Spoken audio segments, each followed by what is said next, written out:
ఈరోజు ఢిల్లీలో ఉన్నటువంటి బాలకృష్ణ కమిషన్ చైర్మన్ గారిని కలవడం జరిగింది. దళిత క్రైస్తవులకు జరుగుతున్నటువంటి అన్యాయాన్ని, దశాబ్దాల కాలంగా జరుగుతున్నటువంటి వివక్షతలన్నింటినీ కూడా బాలకృష్ణ కమిషన్ ముందు పూర్తి స్థాయి నివేదికలు, అలాగే కమిషన్ యొక్క గతంలో ఇచ్చినటువంటి కమిషన్ రిపోర్టులతో సహా దళిత క్రైస్తవులు ఈ రాష్ట్రంలో పడుతున్నటువంటి బాధలు, వాళ్ళు ఎదురు చూస్తున్నటువంటి ఈ సమస్య పరిష్కారాలు మొత్తం మీద కమిషన్ చైర్మన్ గారికి పూర్తి స్థాయి వివరించడం జరిగింది. దళిత క్రైస్తవులు 1931లో ఈ దేశంలోకి వచ్చినటువంటి హటన్ కమిషన్, ఆ హటన్ కమిషన్ యొక్క రిపోర్టు ఆధారంగానే నేటికి దళిత క్రైస్తవులు మతం మారితే కులం పోదు, కానీ మతం మారినటువంటి వ్యక్తులు కులం పోతున్నట్టు ఇప్పుడున్నటువంటి మతాల మొత్తం కూడా దళిత క్రైస్తవుల మీద అన్యాయంగా అక్రమంగా దాడులు చేస్తూ దళిత క్రైస్తవులు మతం మారారని, మతం మారితే వీళ్ళకి ఎస్సీ హోదా కోల్పోతున్నటువంటి అంశాన్ని బయటికి తీసుకొస్తూ వీళ్ళని ఎస్సీలకే పొందుతున్నటువంటి హక్కులన్నిటి కూడా హరింపజేస్తూ దళిత క్రైస్తవులు వివక్షతను ఎదుర్కొంటున్నా కూడా నేటికి దళిత క్రైస్తవులు వాళ్ళ యొక్క సమస్యలను ఎదుర్కోలేక ఎస్సీల కంటే అత్యంత దయమైనటువంటి స్థితిలో పడుతూ ఉన్నారు. గతంలో రాజశేఖర రెడ్డి గారు ముఖ్యమంత్రిగా ఉన్నప్పుడు ఎస్సీ హోదా కల్పిస్తానని చెప్పి దళిత క్రైస్తవులకి అసెంబ్లీలో తీర్మానం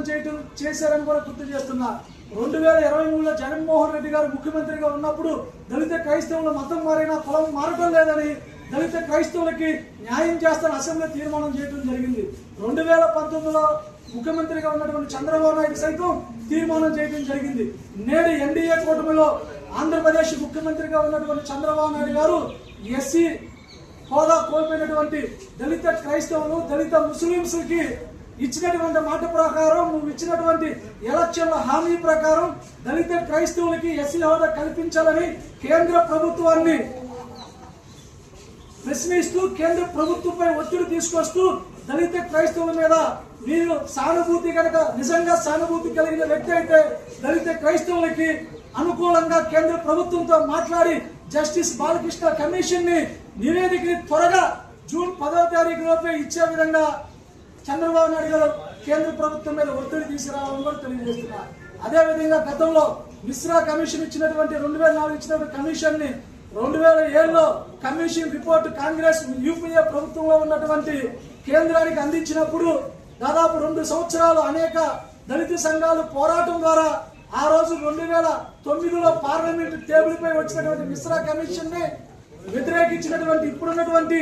బీజేపీ అనుకో పార్టీలన్నీ కూడా ఆ రోజు బిల్లుని వ్యతిరేకించాయి. అదే బిల్లుని 2024లో దళిత క్రైస్తవులు సుప్రీంకోర్టును ఆశ్రయిస్తే ఆ కేసు 2022కి సుప్రీంకోర్టు విచారణ చేస్తూ ఇప్పుడున్నటువంటి కేంద్ర ప్రభుత్వంపై తీవ్రంగా ప్రశ్నల వర్షం కురిపిస్తే 2022లోనే సుప్రీంకోర్టు కేంద్ర ప్రభుత్వానికి అల్టిమేట్ జారీ చేయమంటే ఆ అల్టిమేట్ జారీ చేసే క్రమంలో మిశ్రా కమిషన్ ఇచ్చిన రిపోర్ట్ రద్దు చేస్తూ బాలకృష్ణ కమిషన్ ని సుప్రీంకోర్టుకి అందిస్తూ 2024 ఇవ్వాల్సిన రిపోర్ట్ ని సంవత్సర కాలం పాటు పెండింగ్ లో పెట్టి 2025లో అందిస్తామని ఈ మధ్య 2026 ఏప్రిల్ 10వ తేదీన ఇవ్వాల్సినటువంటి బాలకృష్ణ కమిషన్ కూడా ఇంకొక 2 నెలలు పురాణం చేస్తూ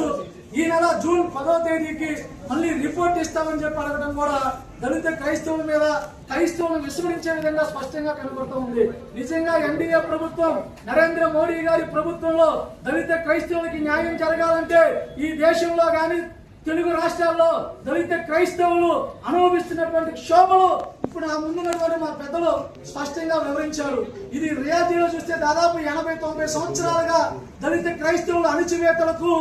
ఎస్సీల హోదాలో ఉన్నటువంటి ఎస్సీలకు కలిగిస్తున్నటువంటి రక్షణటువంటి చట్టాలు గాని సంక్షేమ పథకాలు కోల్పోయి 70-80 ఏళ్లుగా ఆర్థిక స్థితిగతుల్లో నలిగిపోతున్నటువంటి దళిత క్రైస్తవులకి ఇకనైనా కేంద్ర ప్రభుత్వం జోలపాడటం ఆపేసి ఖచ్చితంగా బాలకృష్ణ కమిషన్ ద్వారా జూన్ 10వ తేదీన ఇంకొకసారి పొలం చేయకుండా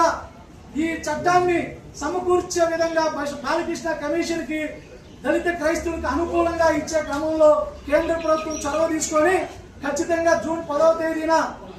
ఈ రాష్ట్రంలో ఈ దేశంలో ఎదురు చూస్తున్నటువంటి దళిత క్రైస్తవుల సమస్య పరిష్కారం కోసం చూస్తున్నటువంటి ఈ సమస్య పరిష్కారం చూపించాలని కూడా కేంద్ర ప్రభుత్వాన్ని డిమాండ్ చేస్తుంది.